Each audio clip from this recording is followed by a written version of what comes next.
But Chris Snowdon of the Institute of Economic Affairs joins us now on the briefing. And Chris, it's interesting, your think tank has been associated very closely with the premiership of Liz Truss. There have been some who have said that this was an IEA government. Is that true?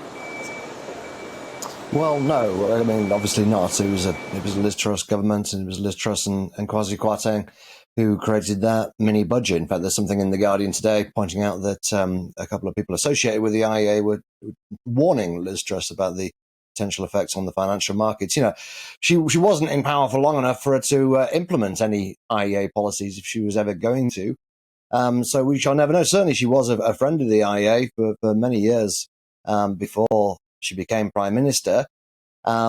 But, you know, I never saw a great deal of sign in terms of the kind of deregulation supply side policies that we would like to see. She was pro-economic growth, and that was great. And that's why, you know, many of my colleagues were supportive of her. But when it came down to it, we didn't get any pro-growth policies apart from possibly the legalization of fracking. What we got instead were just a lot of kind of unfunded tax cuts, and then nothing. You know, we were kind of waiting for the next stage of this pro-growth agenda, and it didn't come.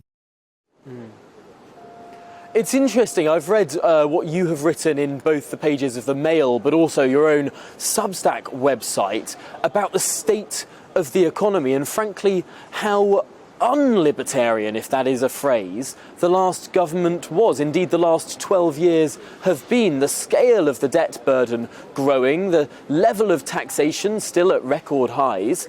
This wasn't really that right-wing of a government, was it?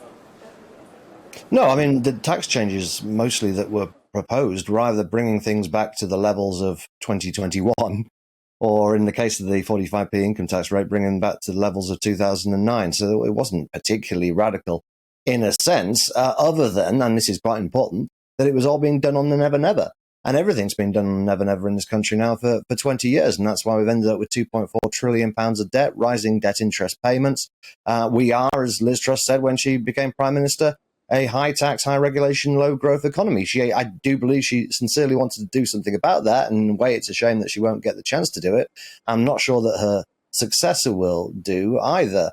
But you know, my main point in those articles was to say that this meme about Liz Truss crashing the economy is simply not true. You know, the mini budget was a mistake. You know, what happened with the markets were bad. But the conversation about the economy has to start and end with inflation. And it's not Liz Truss's fault we've got 10% inflation. That goes back to printing a huge amount of money during COVID, very low interest rates for a very long time. That's why people are seeing their mortgage payments going up. Would you lend somebody money for 2 years fixed rate at 2% when inflation's at 10%? No, of course you wouldn't. Nobody would.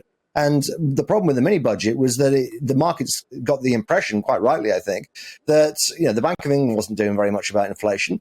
There was a huge fiscal splurge in the mini budget, which was only going to exacerbate inflation. So naturally, rates increased.